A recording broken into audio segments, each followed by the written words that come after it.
I found myself in a drive-thru ordering French fries. I don't know how I got there.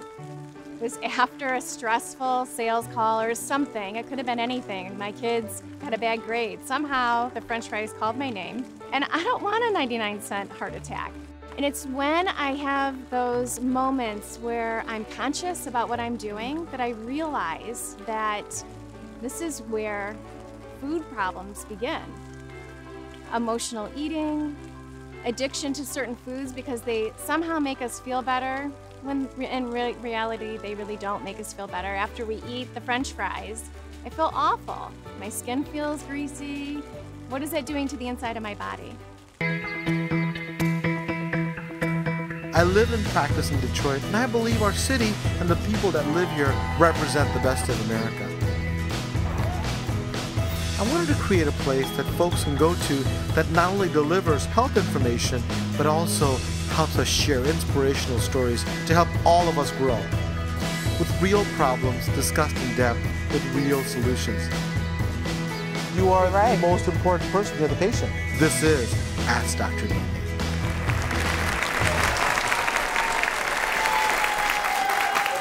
Welcome to Ask Dr. Nandi. Now, do you snack when you're bored, stressed, or depressed? Are you more apt to eat while watching television, or do you overindulge at mealtime? Today, we're talking about mindless eating versus mindful eating. Knowing the difference between the two will help you become a healthier, happier, and more fit person. We'll also take a look at some snack options and help you choose the healthiest one to get through your day. When we come back, we'll talk to Michael Jai White, actor and fitness expert. Please stay with us.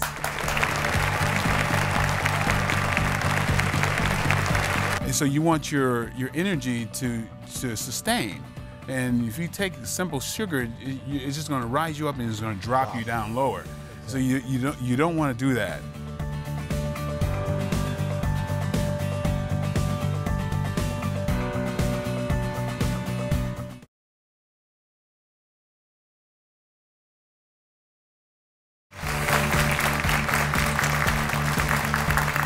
Welcome back. You're watching Ask Dr. Nandi, and today we're talking about mindless versus mindful eating. Our next guest is an expert in fitness and health, not only for his personal benefit, but for his roles in many different films. Please welcome Michael Jai White. And thank you for joining us. I appreciate it.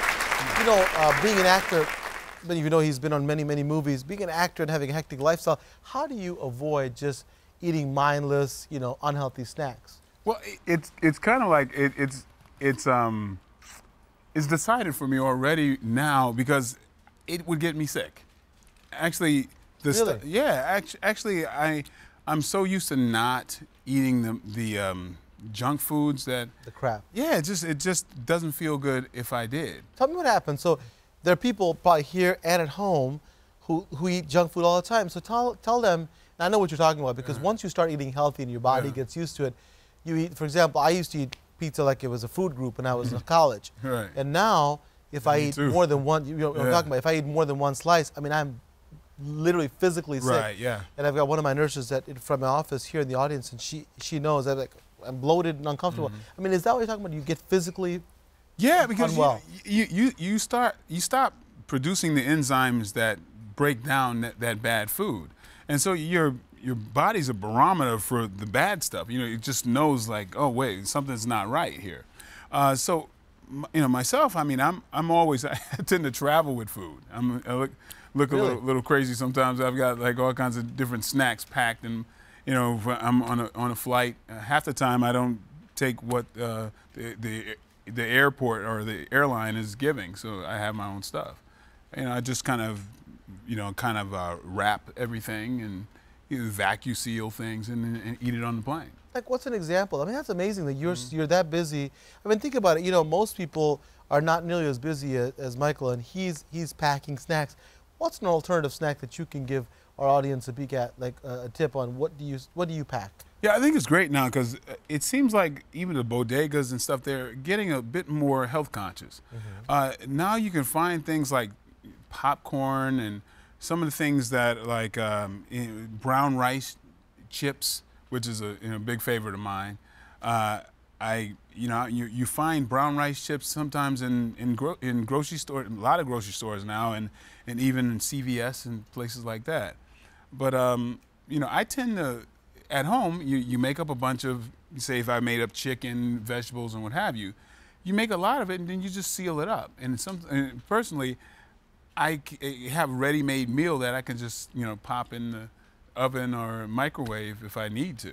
Got it. And you take it with you when you travel instead of having the chips or whatever they give you on the flight. Yeah. And that's the thing, when you go, remember, you have to realize what your body can get used to and what you like, and there are plenty of options. And if you just have to take the time, some people say, well, I don't have the time, do it in the weekends, If you're not traveling, like Michael is, if you have a busy work week, make up those meals or snacks during the weekend for the entire week. Now, when you go on sets, they have craft services. Yeah. Tell me about those, and usually typically are not very healthy.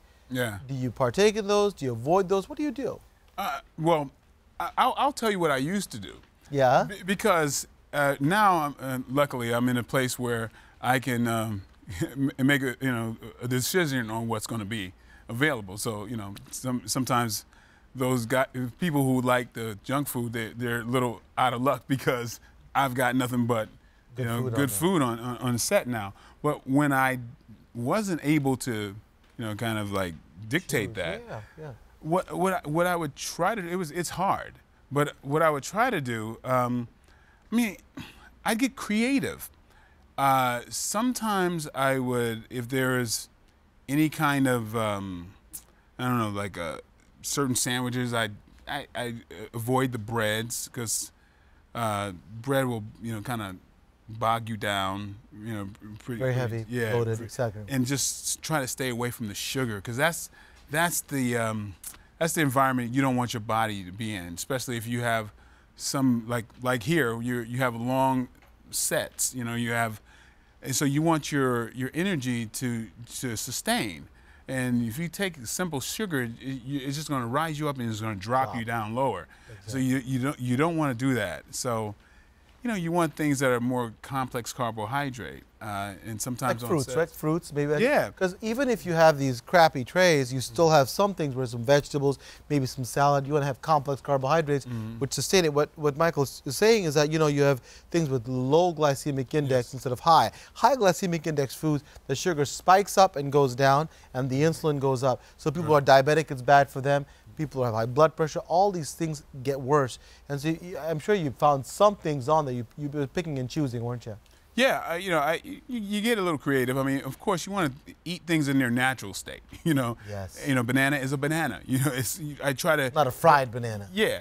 So that's what I do. Like, of course, fruit is a better go-to than the I guess, chocolate bars, these type of things. You really don't want to, you don't want to do that type of thing. Yeah, it's amazing though that you learn that over time, because I did the same thing. But when you're a kid and young adult, it's everywhere around you. And if you do that, what you're doing is you're giving your body a substrate, or what you're giving your body is the beginnings of how to destroy itself. And he's absolutely right. It'll bog you down, and it will not give you the energy nor the health that you need. So this mindless eating really is not for you. Thank you so much for providing insight in your life and how you, even with your busy schedule, have been able to fight that mindless eating. Thank you so much. We'll take a break. When we come back, we'll talk to Jill Kofender, licensed psychologist, about how the mental health affects the physical health. Please stay with us. We're not thinking about how we're feeling. We're not thinking about if we're hungry or not hungry. We're sort of on autopilot. Got it. Sort of the same as when you drive your car to work every day, same path every day, you stop thinking about it. It's not a conscious behavior. You get there and you wonder, how did I get here?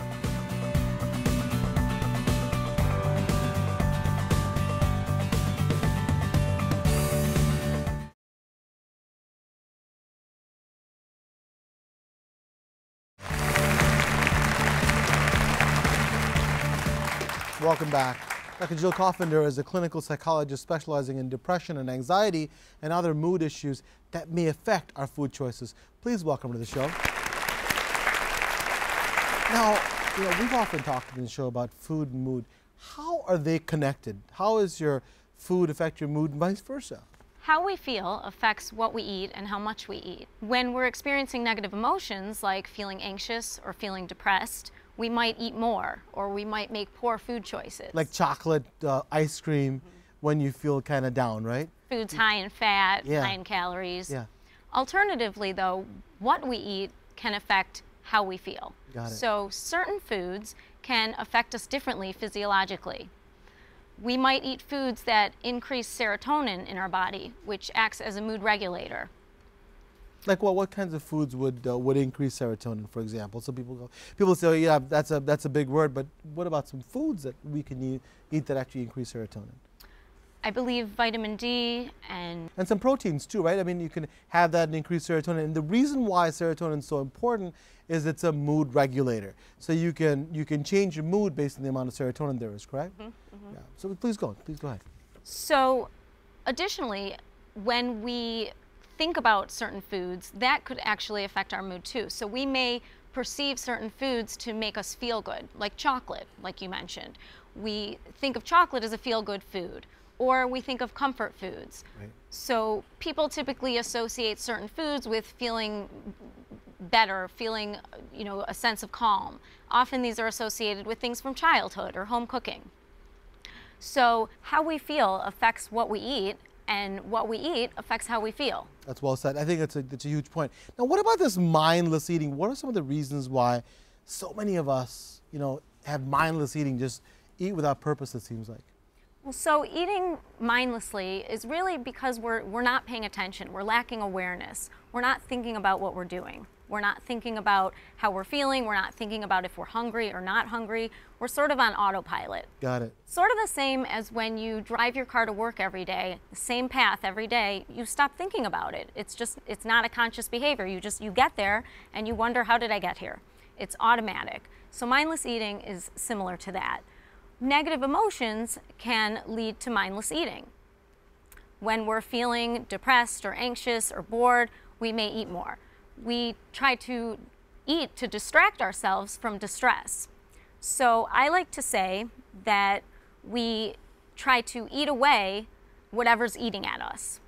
That's an important thing. And I think also, going back to your previous point, one of the things I had to do was, your whole life you eat at a certain time, and even if you're not hungry, what you do is you say, okay, you should do it. It becomes a routine. It becomes mindless.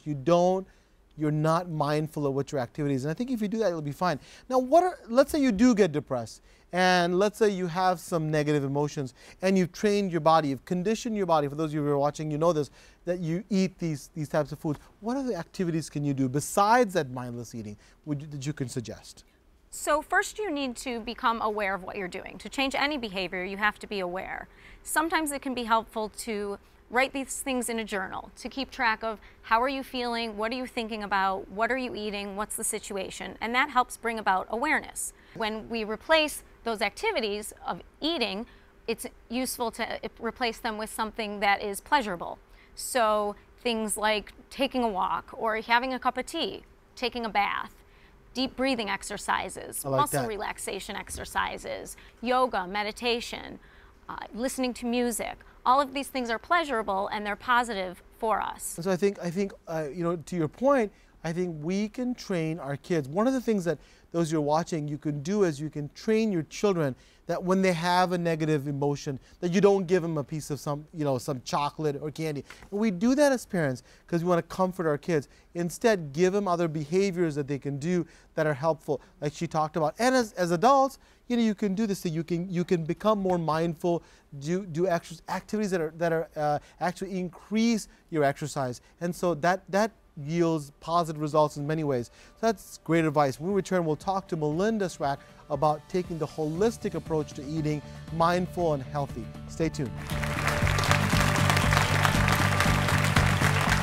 So mindless is not being aware. Maybe even not even realizing you're eating because you're in front of a television, or you're driving, or you're doing something you're not quiet, you're not paying attention.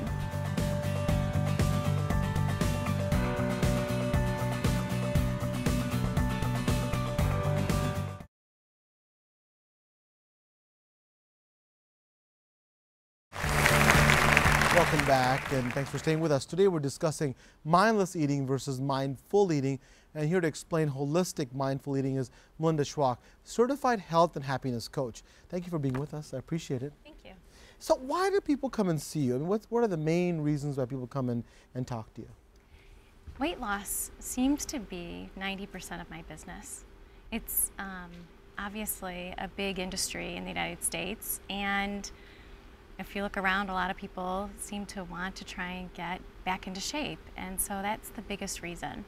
And do they want to, are they the quick fix people want to, because if you're watching, you know, we're in a fast food, kind of fast everything environment, and do they want to do it quick? Like, can you give me a plan that'll make me perfect in a day? Yeah, I wish I had a magic pill, right? Because that is what everyone's looking for. Exactly. Something that doesn't just involve common sense. So when they do come to you, do some people have the problem of mindless eating, you know, and just eating for no reason? Do you notice that a lot in some of your clients? I do notice that. I notice it's almost like they're on autopilot in a lot of areas of their life. So I tend to look at all areas and then help identify what's causing them to numb out, to be mindless. Okay. And she said something very important. It doesn't just end with eating, it's every part of your life. So, you know, you could be just cruise controlling through your child's life. You know, you could cruise control your work. And I think the whole idea is being mindful. What's the difference, though? You can tell us, you know, from your professional opinion, between mindless eating and mindful eating. So mindless is not being aware. Maybe even not even realizing you're eating because you're in front of a television, or you're driving, or you're doing something that's, you're not quiet, you're not paying attention. Is it conditioned behavior? Like, do you just say, this is what I do when I drive, this is what I do when I go to a movie theater, a huge, have you seen those things, those gigantic tubs of popcorn that you finish because you're in a movie theater? Right. Is that what that's all about? It could be habits that we've created over time. Yeah. Perfect. And so when you do that, how do you help people cope with that? And how do you get them from the mindless to mindful? I teach them techniques. For instance, taking a deep breath before they eat. And stay away from screens. Be in a place where you're not watching a television or you're not on your phone.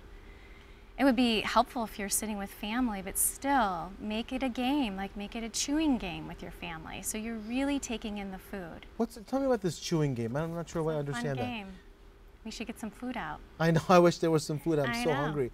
Any food out here, Fred? There's no food. But tell me about the chewing game. What's that all about? So let's say we had carrots. Both you and I had a pile of carrots, and we take one carrot and we take one bite. Okay. And the winner is the one that chews it the longest. Oh wow. So I find with kids. My kids, adults are inhaling their food. They're not even tasting it. Some don't even chew, I don't think, anymore. No, it's a shame. Yeah, and then also, I mean, there's this portable food that you don't have to do very much with. So you give them other activities, right, to get their mind off of the mindless eating. How effective is that for you? It's very effective. In fact, they didn't realize it before they come to me, and we do simple exercises that makes them aware, and they are blown away by what's been happening in their life to that point. And the one thing that she's saying is that, you know what, that it's not complicated. It's not like some woo, you know, kind of crazy thing that you don't think you can do. It's very, very simple. And so once they do that, what happens to their lives? I mean, can you extend it the rest of their life, not just the mindful eating? Well, it's practice. A habit needs to be formed, and it needs to be practiced, like building a muscle or building a breath. It needs to be a constant habit, and so that it will stay there. I think what it creates is consciousness, especially when they sit down to look at their plate, to think about the food that's going in their body and how it affects them. It begins to become more of who they are. Instead of just inhaling food, they're taking it in for nourishment. Interesting. And then you're saying that actually going through the whole process of eating, chewing, and how long does that take? So you're watching, you know, saying that, hey, you know, is this going to take me a day? Does it take months? Or tell me about that. When you have your clients that come in, how long does it take them to do this? I like to introduce new things once a week and have them practice. Okay. And then report back. And they decide what they want to do, because everyone's lifestyle is different. And you're a life coach, so you then how do you extend that to the next, you know, part of their life? So, for example, if they have kids, how do you then take that same techniques? Do you extend it to their whole life and not just compartmentalize it? Absolutely. I think that there are studies that have been shown that if you teach it to someone else, then it really integrates into your own life. So it's how fun it is to teach to your kids. Yeah. And if you get your spouse on board too, that's good. Or even having a buddy, a best friend, your next door neighbor that helps you stay mindful. And how important is that? She made a very good point. How having somebody else with you doing this, how important is that? I mean, I guess you can do it by yourself, but if you have a friend or a spouse, how much easier is it to do it with somebody? It's so much easier to have somebody on board, somebody to remind you of your goal, and maybe it becomes their goal too. Especially if it's a spouse, then you're doing it together. Exactly. You're building a bond, and that's powerful. And then what it does is also you have something in common that you talk about. So if you can, try to have an entire family that actually follows. Because if you have one person doing it and the rest of them are all eating Cheetos, it's going to be a little difficult. It's hard. So great. We have to take a break. When we come back, more Melinda, please stay with us. How does your mood get affected by the food you eat, or vice versa? Yes, our emotion is deeply tied to food. And part of that too is, you know, grandma made the birthday cake for you, and so therefore it's really good. And so you want to have that reward or that good feeling again, and so you're eating those foods.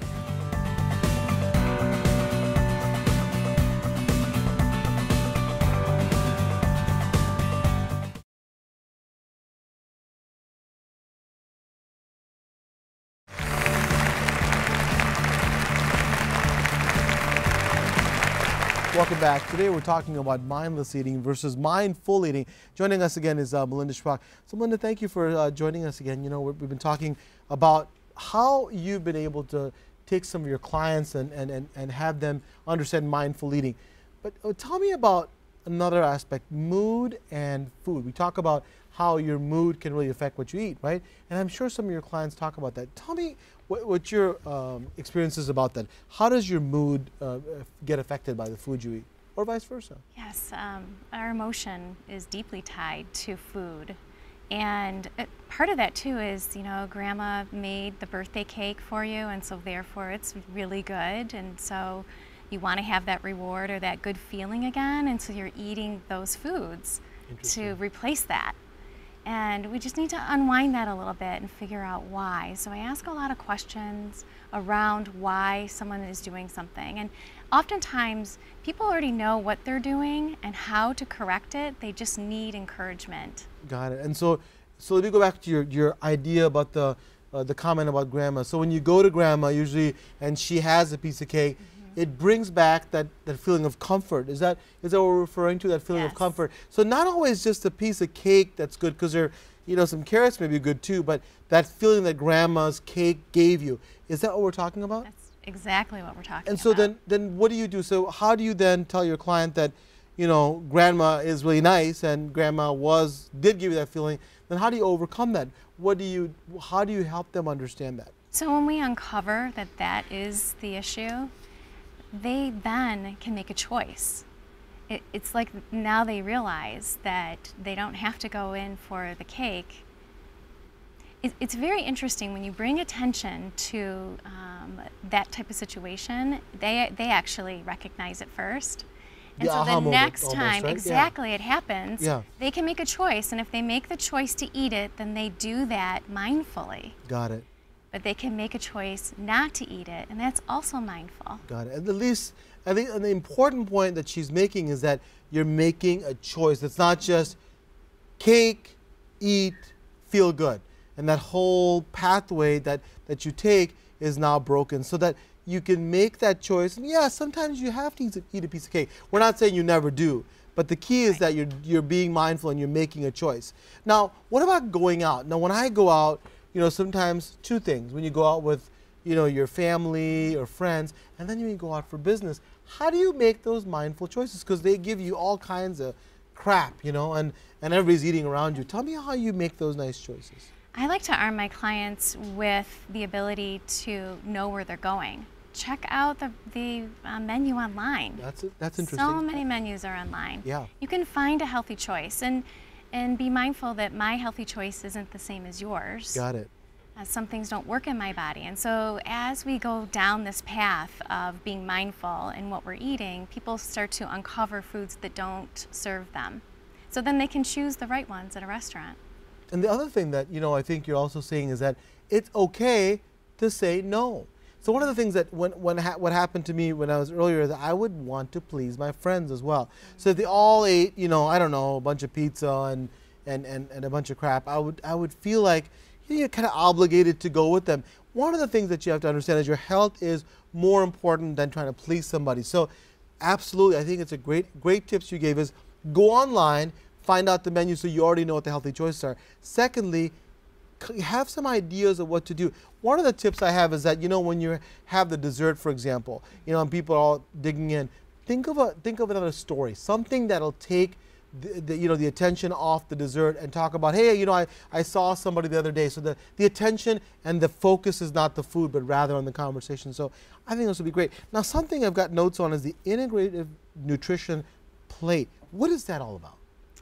So I studied at the Institute for Integrative Nutrition. Okay. And one of the main teachings is that it's not only what's on our plate. So we do want to be mindful and keep our portions in control, but we also want to look at other areas of our life. Okay. Our spirituality, our career, our family life, our relationships.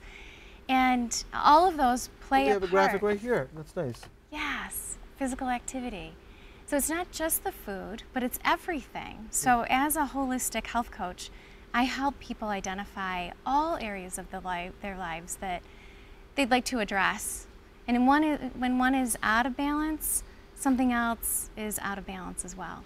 And I like that plate because it incorporates lots of different things in your life. And we talked about this, I think, earlier in the last segment, is that you can't just fix the mindful eating without fixing the other stuff, because you said most likely they probably have the same issues. And so when your clients first see this, what is their reaction? What is the first thing that they tell you? Well, they don't believe it. Okay. Because we're a society of thinking it's the food. Right. Right? Right. And so when we send them off with a little assignment that they decide on what to do and come back with that aha moment, and then we integrate that into their lifestyle, then they really realize that something was off and now they know how to course correct.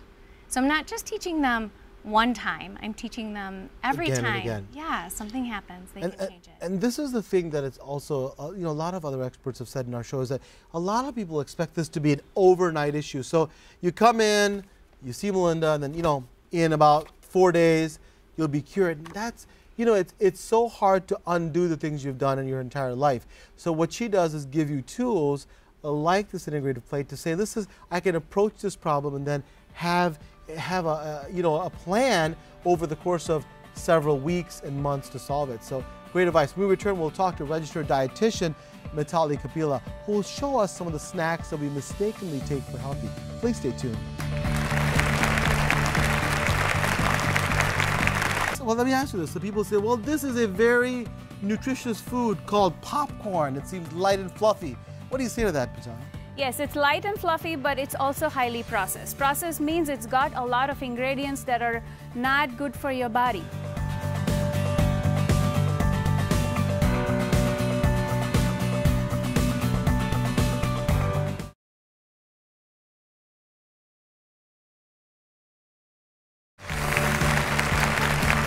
Welcome back to the show. Joining us now is registered dietitian and nutrition therapist Mitali Kapila. Now, Mitali is going to teach us all about it. Good to see you again. Thank you for joining us. Thank you so much for having me. Of course. So, you know, one of the things we're talking about is how do we prevent ourselves from just eating mindlessly? I mean, that's the topic today, but how would you recommend we do that? I think the best way is to be present in the moment and acknowledging your physical hunger and satiety cues. That's very important. So knowing when she says satiety cues, knowing when you're hungry, knowing the signs that really you need food, because a lot of us just eat, well, it's 12 o'clock, it's time to eat. Ain't always true. What you have to do is, guess what? Your body has some signs when you're hungry. So that's great. And then how about people who want to maintain a healthy diet? They say, you know, I want to have a diet. Instead, we want to maintain a healthy weight, but how do they do that? What are some of the pitfalls and advice you'd give them? Pitfalls is definitely choosing highly nourishing foods versus junk food like cheese balls or soda or candy, things like that. Choosing foods that are minimally processed that give you big bang for your nutrition. Making sure that you're, distinguishing between whether you're thirsty or hungry. Correct, correct. Yeah, the thing is that there's so much media exposure of the cheese balls, right? If you guys are watching at home, everywhere you go, you see cheese balls and food that it seems so enticing because they visually It's make very attractive. Yeah, and there's a science behind that. Lots of that stuff is made so that you can crave that. And what Mitali is saying is that, listen, do the opposite. Exactly. You know, have foods that are more filling, Exactly. but more nutritious and not have empty calories. But this is my favorite part because I get to eat now, right? So you guys excited about me eating? So what did you bring for us? All this great stuff. What we have here, Dr. Nandi, is minimally processed, very easy grab-and-go snacks. Okay. That are easy, tasty, and also pack a very good nutrition punch. So, for example, we have... Well, let me ask you this. So people say, well, this is a very nutritious food called popcorn. It seems light and fluffy. What do you say to that, Mitali? Yes, it's light and fluffy, but it's also highly processed. Processed means it's got a lot of ingredients that are not good for your body. So you can see here that it also has a lot of trans fat or hydrogenated fat that can create inflammation in your body. That's an important point because a lot of people think, well, I'm eating popcorn, it's bad because normally people put a bunch of crap in it too, right? Oil and salt, and as you pointed out, not good for inflammation. So this is not a good food, people you're watching, right? So it's not just because it's popcorn. So where are the good foods at here? So we have some good foods, good snacks lined up here as well. I have here a very healthy trail mix. Let me just make sure that's good for me. Yes. Oh yeah, that's good. Keep going. I'm sorry, I'll eat. It's dry roasted nuts, cashews, almonds with dark chocolate chips. So full of antioxidants, fiber, selenium, zinc. So they also keep and tame your sweet tooth. So instead of giving into artificially flavored candy, brightly colored, there's nothing natural in it, gives you no nutrition. There is a healthy trail mix over here that can also do the same function of taking care of your sweet tooth. Now what about this? What do you have here? These are roasted pumpkin seeds. So roasted pumpkin seeds instead of this popcorn to snack on. So eating foods that are in season is very important because they have very high nutrition profile. So pumpkin seeds. They're available too, so people can find them. You can make it at home or you can buy it from a store. Roasted pumpkin seeds. Make sure it doesn't have any added sodium. That's a key point. And so both these things, I'm sorry to interrupt you, but both these foods can have added salt, taking away a lot of the nutritional, advantages that you have. And then if you fry these suckers in a bunch of oil, good night, right? I mean, it's the same thing. So you have to make sure you pick up the label and look at it. Absolutely. Label reading is the key. It's huge because you'll say, well, it's the same pumpkin seed, but they'll put it in a bunch of cottonseed oil or something, who knows what, and all of a sudden you get all the fat that this has. So that's why minimally processed is important. So when you read the label, make sure it is pumpkin seed and nothing else. And not a bunch of crap. Now what about this? What you have banana chips? These are plantain chips. Yep. So these are roasted plantain chips instead of potato chips, which is a very popular snack. But we can train our kids and adults alike to enjoy something like a plantain chip, which packs a lot of nutritional advantage versus a potato chip. They're kind of filling too, aren't they? If you take absolutely, full of fiber, potassium. I'm a gastroenterologist. I love fiber. You know why? Because you have good poop. This is what it's all about. Absolutely. But keep going. I digress.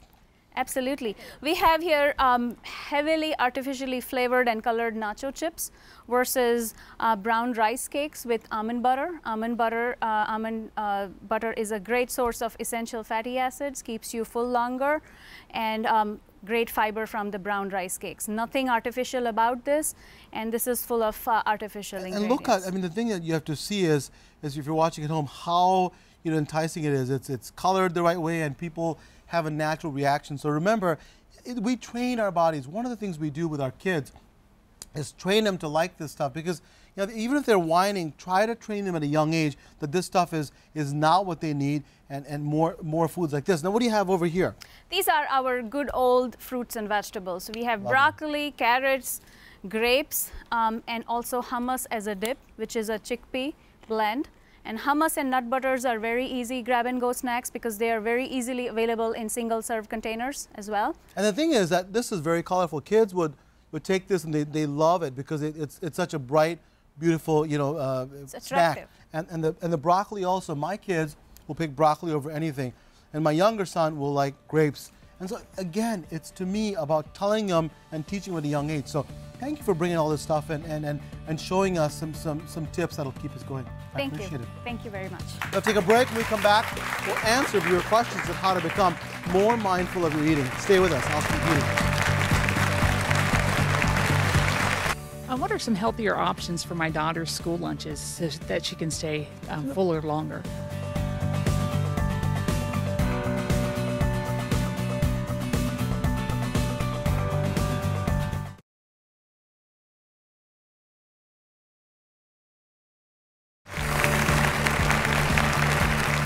Welcome back to our show. Today we've been talking about mindless eating versus mindful eating and learning the difference. Let's get some questions from our studio audience. Yes, ma'am. What are some healthier options for my daughter's school lunches so that she can stay fuller longer? It's an important point, because when you have school lunches, often you don't have very many healthy choices at all. It's getting better. Mitali, what do you think about that? What options does she have? For kids' school lunches, most important thing is that it has to be tasty, it has to look attractive. At the same time, it has to pack the nutritional power that it needs, the kids need to stay full. So it has to be well balanced. Great lean protein to keep fuller longer, complex carbohydrates versus refined, so choose more whole grains versus white bread or white pasta. Fruits and vegetables full of fiber to keep you full, as well as some healthy fats like almond butter or peanut butter to keep those little stomachs from not grumbling. And that's a great point, is that it has to taste good. The other thing I would say is that, you know what, train your kids. So what that means is that at a very early age, my kids know that broccoli is better than other crap that they can eat. So they actually look for broccoli. They like carrots. So it's colorful. So the other thing is that make sure they know and are trained, so when they go to school, they maybe think that the chips are yucky, you know. So you have to try to train them as well. But absolutely, all the things you said were great. Yes, next question.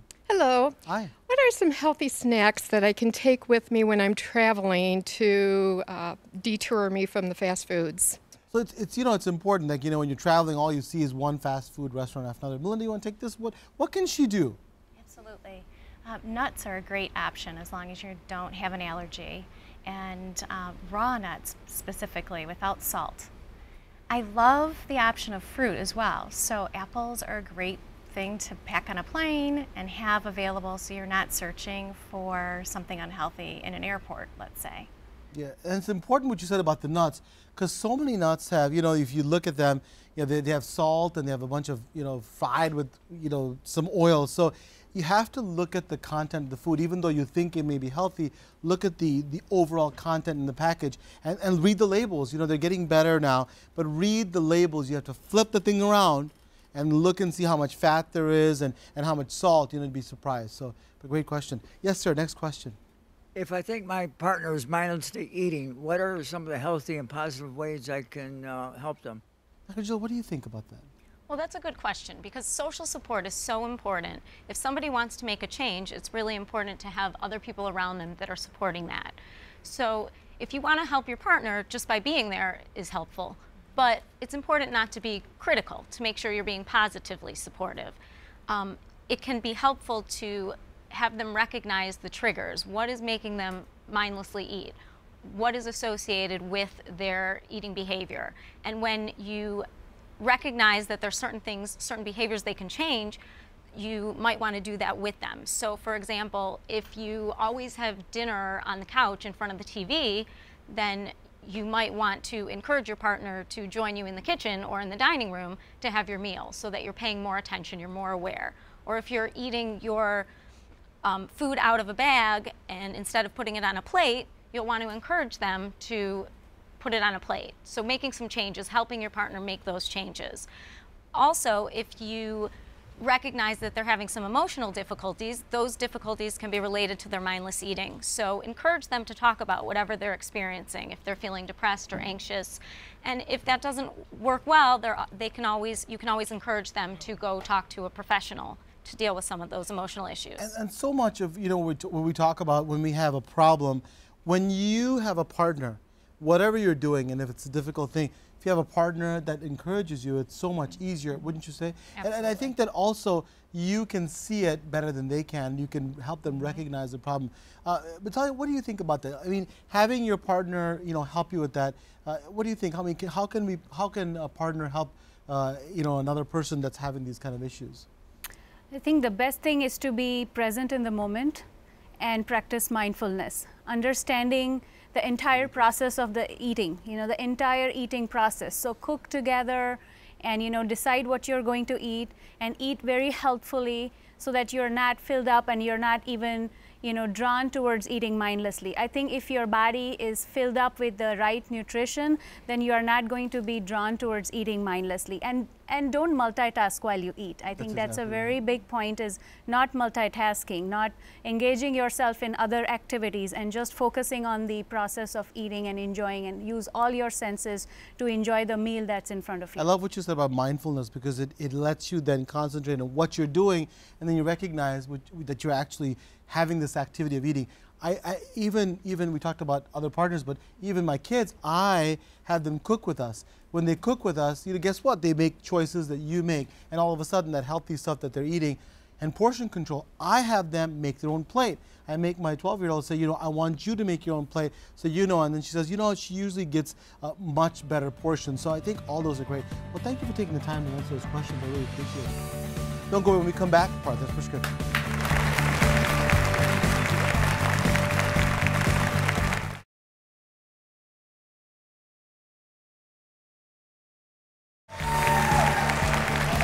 Welcome back. Thanks for staying with us. Today we've addressed the causes of mindless eating and how to be mindful of what we eat. What can we take away from today's Partha's Prescriptions? Focus on what you're eating. Buy organic and whole fresh foods. Also, take the time to taste your food. Eat slowly, take small bites, and chew well. Realize if you're eating for a physical craving or an emotional craving. Is your stomach growling? Do you have a headache or difficulty concentrating? Those are a few physical signs of hunger. Now think before you eat. Make a conscious decision whether or not you really want the food.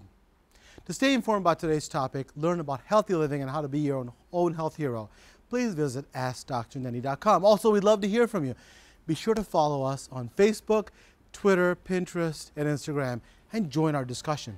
Lastly, there's a beautiful word in the Hindi language that literally means the light in me honors the light in you, and that word is namaste. So namaste to each and every one of you. Thank you for watching. See you next time.